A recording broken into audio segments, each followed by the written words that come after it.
Now, I'll leave you with this. It's a story I tell all the time because I love it. It speaks to my heart. Maybe it'll speak to yours. The Liberty Bell came here, I believe, in 1751, and first time they tried to ring it, it cracked. And they tried again and again and again, and it never quite worked.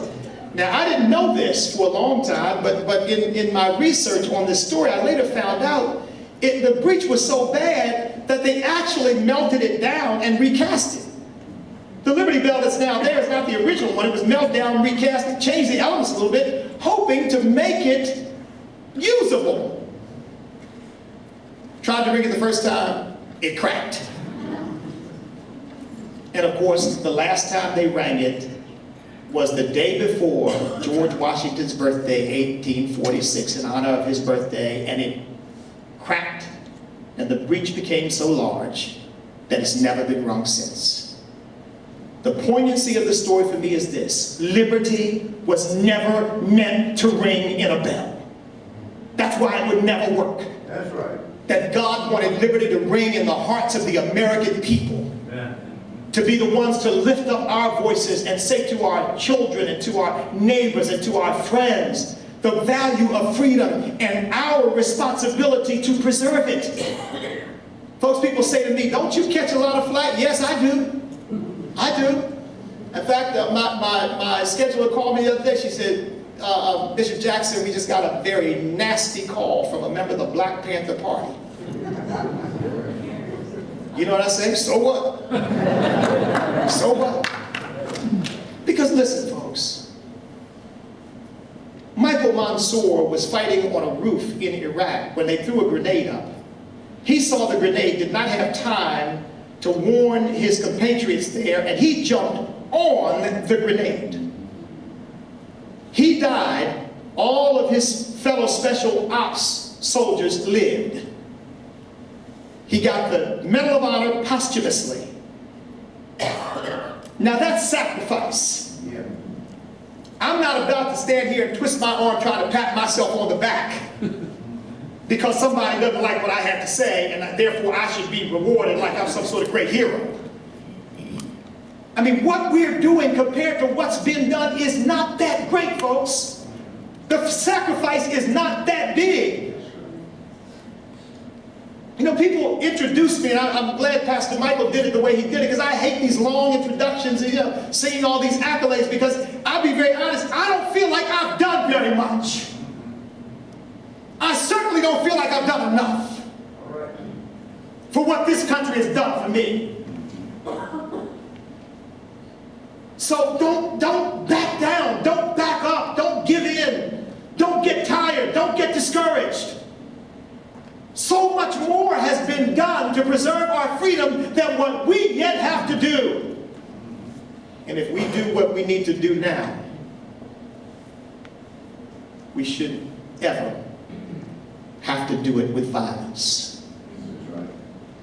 Let's do it now with the constitutional tools we've been given so that we don't ever have to pick up other tools. Now, I believe that the Founding Fathers are looking down on us right now, wondering what we are going to do with the challenge that we were left with by Benjamin Franklin when Mrs. Powell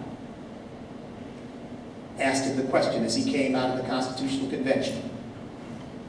You all know what she asked him. Well, doctor, what have you given us? A monarchy or a republic? He said, a republic, if you can keep it. If you can keep it.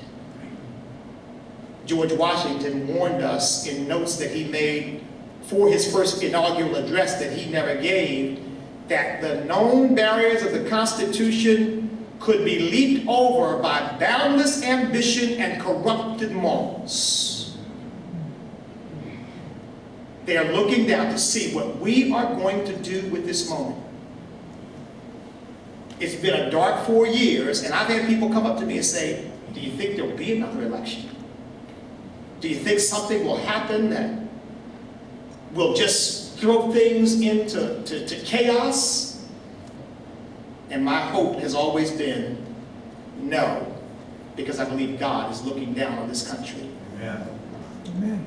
A friend of mine, very good friend of mine, very close friend of mine, a hero of mine, is Lieutenant General Jerry Boykin.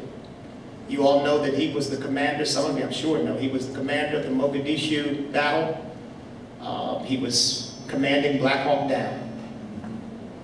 He said he stood on the tarmac as his men's bodies were brought back, watching them bring the bodies of his soldiers, just dealing with that. Several people standing around him as the trucks unloaded their bodies. Many dead, some wounded. And in the middle of that, he says he heard something, and he turned to see what it was, and when he turned to see what it was, the next thing he knew, he woke up on the ground. And all these men who were standing with him had been felled by a mortar attack. Beside him was a lieutenant colonel, and he could see that he was very, very badly wounded, and he started crying out, "Medic, medic, medic," and then he realized the man beside him was a doctor. He was one of the chief medics. They got them inside of a medic tent, and this lieutenant colonel looked over at him and said, "General, tell my wife I love her." And he said, "No, I'm not telling her that." He said, "Please, tell my wife I love her." He said, "I'm not telling her that because you're not going anywhere. You are not going to die." He just kept repeating it. He said, and they had him on a machine, and he could see the beat. And suddenly, it went flat. He said that he was weak in himself because he had been wounded, and he started crying out, "Medic, medic, medic, get a doctor in here, get a doctor in here, get somebody in here." And they came in and saw that he was flatlined, and they said, "General, he's gone." He said, "No, he's not. No, he's not gone." He said, "Help him." They said, General, calm down. He's gone." He said, "He's not gone. Help him." He said they later told him just to placate him, to humor him. They brought in these pants that they put on people to pump the legs up out of the blood up out of their legs into their chest when they've had chest wounds to help them, the blood begin to circulate more. They put those on him, but they're doing it just to placate the general. So, still flatlining, they said, "General, it's over." He said, "No, help him, help him." So they kept giving him resuscitation and oxygen and trying to resuscitate him, and all of a sudden, the unexpected miracle happened. Beep, beep. His heart started beating. They looked at the general, looked at each other, they couldn't believe it. But he was alive. And he's alive today. And folks, some of you have come to me, and it's as if you think your country has been so wounded that it's almost time to just say it's over. It's not over. America's not going down. America is going up. America is not.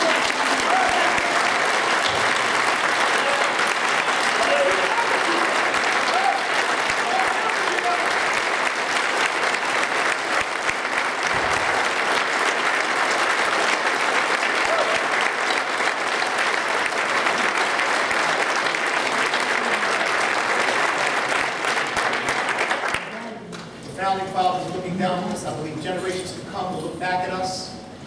And when they look at you and look at me, I want them to say, because of what we did, because of the stand that we took, the flag still flies, freedom prevails, and America is still the last best hope on earth. God bless you, and God bless the United States.